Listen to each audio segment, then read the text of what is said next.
स्वागत है दोस्तों आपको यूट्यूब चैनल में। दोस्तों आज आप बात करने वाले हैं आईपीओ क्या है।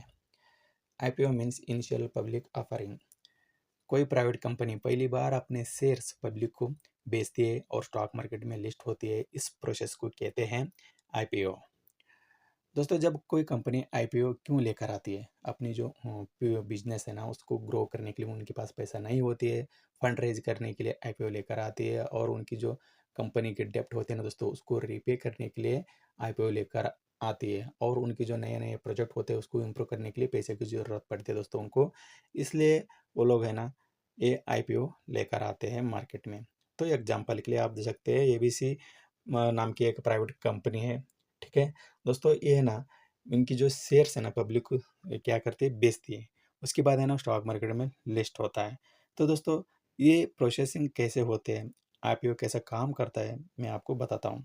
आप देख सकते हैं फर्स्ट नंबर में आईपीओ अनाउंसमेंट होती है। ठीक है, सेकेंड नंबर पे आप देख सकते हैं प्राइस बैंड सेलेक्ट होती है। एग्जाम्पल के लिए 100 से लेकर 120 और कितना भी हो सकता है। और तीसरे नंबर पे इन्वेस्टर अप्लाई करते हैं। और दोस्तों चौथे नंबर पे अलॉटमेंट भी होती है। 5 नंबर पे आप देख सकते हैं स्टॉक है ना लिस्ट हो जाता है। ठीक है, आईपीओ की फ़ायदा क्या है दोस्तों। ठीक है, क्या फ़ायदा है कंपनी को आईपीओ लिस्ट करने से, कंपनी को पैसा मिलता है। ठीक है, तो भाई शेयर वो लोग बेचते हैं, उसके बदले में ना उनको फंड मिलती है। ठीक है, अर्ली इन्वेस्टमेंट का मौका मिलता है ना, इन्वेस्टमेंट कर सकते हैं अर्ली, और शेयर का प्राइस बढ़ सकता है। फंडामेंटली अगर कोई कंपनी स्ट्रांग है, नेट प्रॉफिट इंक्रीज हो रहा है, आरओई अच्छे है, 20 से ऊपर है, कंपनी के ऊपर कर्ज नहीं है, प्रमोटर अपनी होल्डिंग भी इंक्रीज कर रहे हैं, कंपनी की मैनेजमेंट सही है, तो दोस्तों उस आईपीओ आपको अलॉटमेंट मिलते ही उसकी शेयर की प्राइस बढ़ते रहता है। जब शेयर की प्राइस बढ़ेगा तभी आपको प्रॉफिट होगा, अगर वो कंपनी स्ट्रांग हो तो। ठीक है दोस्तों, और इसकी जो है ना क्या नेगेटिव पॉइंट है आईपीओ की, रिस्क की क्या है, प्राइस भी गिर सकता है। देखिए अगर उसकी जो वैल्यूएशन सही नहीं है, अगर प्रोमोटर अपनी होल्डिंग बेच रही है, और दोस्तों उस कंपनी की जो आरओई सही नहीं है, नेट प्रॉफिट अच्छी नहीं है, प्रोडक्ट सही नहीं है, अगर हाई वैल्यूएशन में अगर लिस्ट हुआ तो दोस्तों उसकी प्राइस भी है ना गिर सकता है। बहुत सारे आईपीओ हमने देखा है दोस्तों, हाई वैल्यूएशन में लिस्ट हुआ उसके बाद गिरते गए 50%, 60%, 70% तक है ना आईपीओ गिर चुके हैं।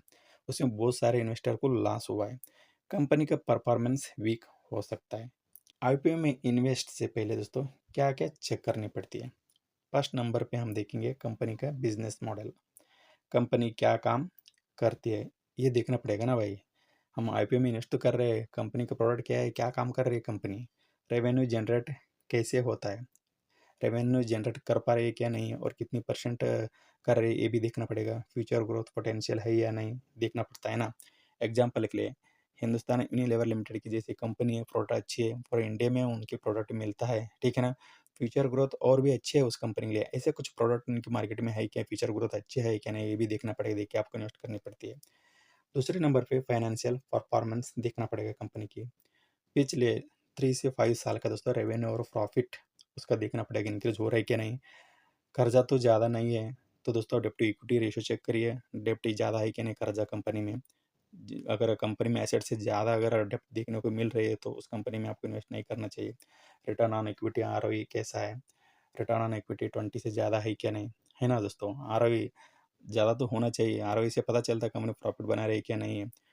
अब बात करेंगे प्रोमोटर्स एंड मैनेजमेंट के बारे में, प्रोमोटर होल्डिंग ज़्यादा है क्या नहीं, 65 के ऊपर है क्या नहीं, 60 तो है क्या नहीं प्रमोटर की होल्डिंग। जितना प्रमोटर की होल्डिंग ज़्यादा रहेगा दोस्तों, प्रमोटर उतना ही उस कंपनी के लिए काम ज़्यादा करेगा। ठीक है ना, हाँ तो ये भी आपको चेक करना पड़ेगा क्या प्रमोटर अपना स्टेक बेच रहे हैं क्या नहीं, क्या दोस्तों उनकी जो स्टेक कम हो रहे हैं क्या नहीं, प्रमोटर अपना जो स्टेक है सेल तो नहीं कर रहे कहीं, ये भी आपको चेक करनी पड़ती है।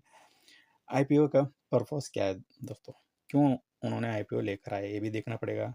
क्या कंपनी की एक्सपेंशन के लिए आईपीओ लेकर आ रहे हैं, क्या लोन रिपे करने के लिए आईपीओ लेकर आए हैं, क्या उन्होंने सिर्फ एग्जिटिंग इन्वेस्टर एग्जिट एग्जिट तो नहीं हो रहे, अपने शेयर बेचकर निकल तो नहीं रहे, ये भी चेक करना पड़ेगा आपको। ठीक है, तो दोस्तों अगर वैल्यूएशन की बात करें तो दोस्तों आपको यहाँ देखना पड़ता है प्राइस सही है या महंगा है, वैल्यूएशन में क्या महंगा में आईपीओ लिस्ट हुआ है क्या सस्ते है वो भी देखना पड़ेगा।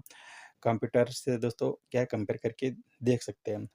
इन्वेस्ट करने से पहले दोस्तों पीयू रेशियो को भी आप कंपेयर करके देखिए इस इंडस्ट्री के साथ। अगर इंडस्ट्री पी से भी इसकी जो पीयू अगर कम है पी रेशियो, तो दोस्तों आपको एक पॉजिटिव मिल जाता है उसमें इन्वेस्ट करने के लिए। दोस्तों प्रमोटर के बारे में तो मैं आपको पहले ही बता दिया। तो दोस्तों ये सारी चीज़ें ना देख के इन्वेस्ट करनी पड़ती है। इसे आंख बंद करके ना किसी भी आईपीओ में इन्वेस्ट नहीं करना चाहिए। अगर अच्छा आईपीओ है तो दोस्तों वो रिटेल इन्वेस्टर को ज़्यादातर नहीं मिलती, ठीक है? तो आप समझ लीजिए। अगर दोस्तों अगर को ज़्यादातर लोग सिर्फ रिटेल इन्वेस्टर नहीं, फॉरेन लोग भी इन्वेस्ट करते हैं। अच्छे-अच्छे कंपनी की जो आईपीओ है ना बहुत कम मिलते हैं, ठीक है? अगर कंपनी नेट प्रॉफिट अच्छी है, सेल्स अच्छा हो रहा है, उसकी प्रोडक्ट पूरा ऑल ओवर इंडिया में अगर सेल हो रही है दोस्तों, प्रमोटर की होल्डिंग भी इंक्रीज़ है, बहुत सारे लोग इन्वेस्ट भी करते हैं उस कंपनी में, तो आप है ना उस कंपनी के बारे में थोड़ा अच्छे से स्टडी करके आप इन्वेस्ट कर सकते हैं। एक छोटी-सी वीडियो था दोस्तों, अगर वीडियो अच्छी लगी लाइक एंड शेयर ज़रूर कीजिएगा। हम मिलेंगे ऐसा एक इम्पोर्टेंट वीडियो के साथ नेक्स्ट वीडियो में। Thank you.